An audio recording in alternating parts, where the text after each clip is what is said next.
Now, as we move forward, we have the pleasure of welcoming another distinguished expert, Mr. Jehanzeb Awan, the chairman of Middle East, Africa, and Asia Crypto and Blockchain Association. He is a 23-year veteran of the financial services industry, renowned for his strong relationships that range from global financial services and firms to regulators. Prior to establishing Awan and Partners and azakaw, he was the regional head of compliance for Morgan Stanley's business in the MENA region. Here to shed his insightful perspective on regulatory terrains, evolving cryptocurrency trends, and compliance measures, everyone please put your hands in a resounding round of applause. Good morning. I think we're almost getting to good afternoon. Good to be here. I would like to have a chat as opposed to me speaking at you. Probably we can have a bit of a conversation. So how many of you, I'm assuming most of you, have invested in crypto assets, virtual assets, right? Can I get a show of hands by how many of you have invested?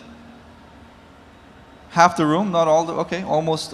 And how many of you, if I ask you that I have $200 to give you, and there's a bank down the road that you haven't heard of, and they're giving you a guaranteed 15% return on your deposit, would go to that bank and part with those $200? Can I get a show of hands? No takers? 20%? 30%? Nobody will put their money in. Okay. So I think this is an important thing that you have to consider. And apologies, I think I need a clicker to move the slides, please. If you can't do that, and if you kind of look back at the behavior of most crypto investors from the beginning, what would happen? My friend will tell me, by the way, I've got this thing. You know, I made 10,000% on this thing. I put $100 and I'm at $10,000. You should invest in this, right? And a lot of people sort of do that. And there's an exchange that you can do some staking and make some money and so on and so forth. Now, a lot of people have done that, and a lot of people have made a lot of money, some of them, and some of them have lost a lot of money. How many of you have lost money in crypto? Okay, I have. I've made some money. I've lost some money. How many people would like to lose less and make more? Okay. So you know what the issue is? As human beings, if you look at the traditional financial services industry, you have seen ups and downs, right? The 2007, 2008 issue, people lost a lot of money, people made a lot of money, and so on and so forth. So as we are humans, and this is a socio-political setup, you will always have those ups and downs. And the idea of regulation is to smoothen those ups and downs to the extent you can. You know, the reason why there's a speed limit, and the speed limit on a road, on Sheikh Zayed Road, doesn't care if on a Friday morning there's nobody on the road. The moment you go past 120, it will flash you and you'll get a ticket, right? So the regulations are pretty much like that. Okay, where do we go? Sorry, how do I make this happen? Okay, there we are. Okay, so I just want to give everybody a quick overview of what I'm talking about, right? So it's very, very important for you to understand that, yes, regulators, particularly for people who are developing projects, can feel like a royal pain in the backside, that you have to do a lot of things, regulations start costing a lot of money, etc., etc. But if you look at any legitimate business that have survived over the long term, most of those businesses will have some regulatory basis, right? You won't go to a hospital where you don't know that there's a regulator making sure that everything in the hospital is actually working. So I just want to basically lay that, right? So hopefully everybody understands that there is some value. And if you set up your businesses from the very beginning, it's always easier to kind of think through the regulatory challenges at the very beginning. Because once you're a running business, it's almost, you know, and fixing regulatory issues will be like driving a car and then trying to change the tire at the same time, right? You probably can do it, but it's going to be very, very difficult. So So one of the things I want to talk about is obviously what is happening in the GCC. Most people hopefully here understand what the Gulf Cooperation Council is. What are the members of the GCC? There are 6 countries, which is here. I won't bore you with it. But the important thing is at the bottom, right? The GDP by 2050 is expected to be 6 trillion, okay? So there's a lot of oil money, there's a lot of changes that are happening here. From an infrastructure point of view, from an investment point of view, you're seeing a lot of companies going public in the Middle East and so on. So there'll be a lot of money here to be made, and there'll be a lot of money here to be lost. And people who sort of structure their businesses correctly will most likely give themselves a better chance, no guarantee, but a better chance to make money. So again, I think people who don't have perspective, whoever's not from here, you can sort of see the slide and see that. Now, what do we have in the UAE? Now, obviously, basically, the UAE has a few regulators, and it can be a little confusing. Now, there are lots of free zones where you can go set up a crypto project, but those free zones are, some of them are not regulated. So let me make it very clear. If you are dealing with people's money, and if you are providing a financial service, you have to be regulated. Maybe you can try not to be regulated in the beginning to save costs, but in the long run, if you're not regulated, you are asking for trouble. Now, what are those options if you're in the UAE? You have the Abu Dhabi Global Market. This is a financial free zone in Abu Dhabi. Has been probably at the forefront of the crypto regulations in the country since 2018. We have been working with them since the very beginning on this. And there have been a few good stories. There have been a few bad stories, like anything in life, ups and downs. But the fundamental framework is there, and the regulator is quite open in having conversations about interesting projects.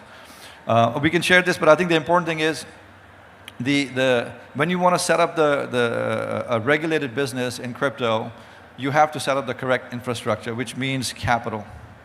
So in the beginning, in 2017, 2018, when firms were coming to Abu Dhabi Global Market, they were coming in and saying, okay, well, we have an MVP. We're going to come here, apply for a license. We'll get the initial approval, and then we go raise our Series A or Series B and so on and so forth and come back. The market has since then matured, so that doesn't work anymore. If you're not a properly funded project, you are unlikely to go through the process. Okay, the next one. Vara, it's a new kid on the block. We work with Vara, we work with a lot of firms that are looking at Vara. So if you see what Vara does, it's a tailor-made regulator for virtual asset businesses. Now, there are a lot of use cases here that in the real world combine, and we were talking about, the previous panels were talking about tokenization. So if you are tokenizing real world assets, and they can be considered securities, not virtual assets, they fall outside of Vara's remit. And Vara only regulates the Dubai market. So if you're based in Abu Dhabi, getting a license from Vara doesn't really work. You'll have to get a license from another regulator called the Securities and Commodities Authority. Okay, so let me go back. DIFC, okay, so Dubai International Financial Center is pretty well known globally. It's more of a wholesale jurisdiction, again, a financial free zone of Dubai. And then what do you do in Dubai in the DIFC is simply, they have recently launched the crypto regulations. They have a reasonably conservative view on what they would allow within the center because they want to make sure that only the serious players come into the market and not so much the new projects. So again, UAE mainland, so now you have the Securities and Commodities Authority, which is the federal regulator. This is again very important.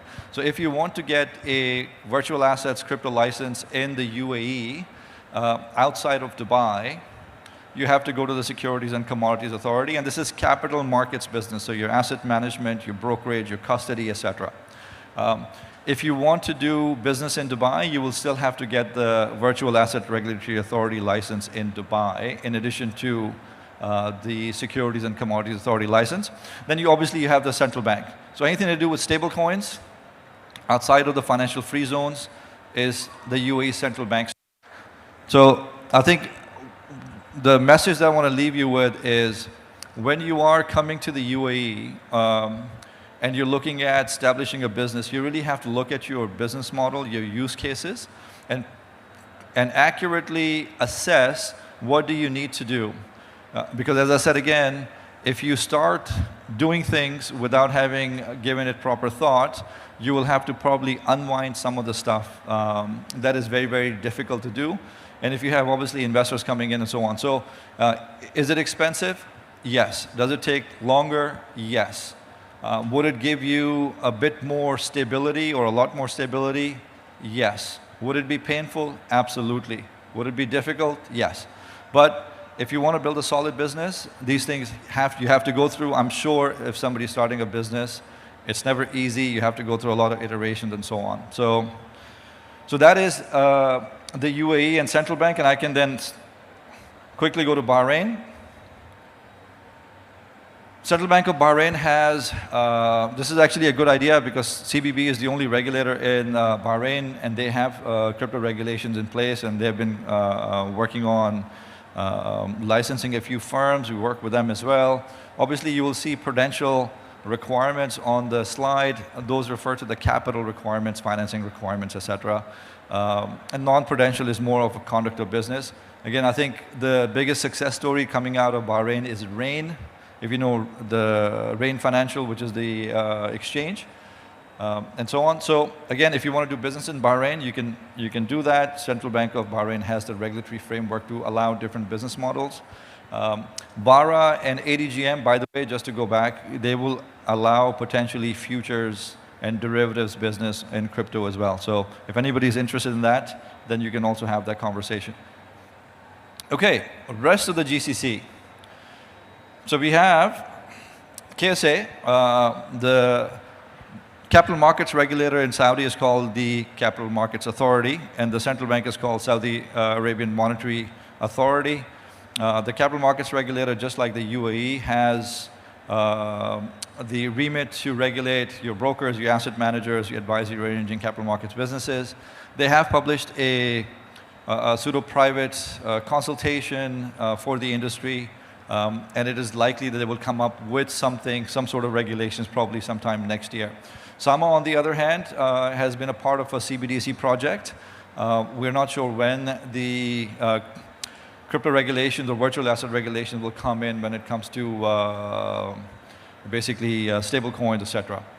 Oman, I think you can see that. Kuwait also doesn't do anything in the crypto space. Qatar as well. Not much happening there.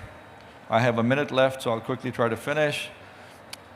Two main African jurisdictions. You have regulatory framework in South Africa that was recently put in place, and then you have Nigeria with a consultation going on. So with that, I know I've gone through this very, very quickly. I would stop here, and I would pretty much give you an opportunity to ask a question you want to ask. Whoever wants to ask, I have 40 seconds to answer one question or two questions. Whoever wants to ask me a question can ask the question. Okay, wonderful, no questions. So if you don't want to lose money, you have to invest in regulated or go through regulated firms. You have a better chance. If you want a repeat of FTX, more than likely, you will have to go through financial intermediaries that are not properly regulated. So with that, thank you very much. I really appreciate it. Hopefully it was not too boring and not too fast.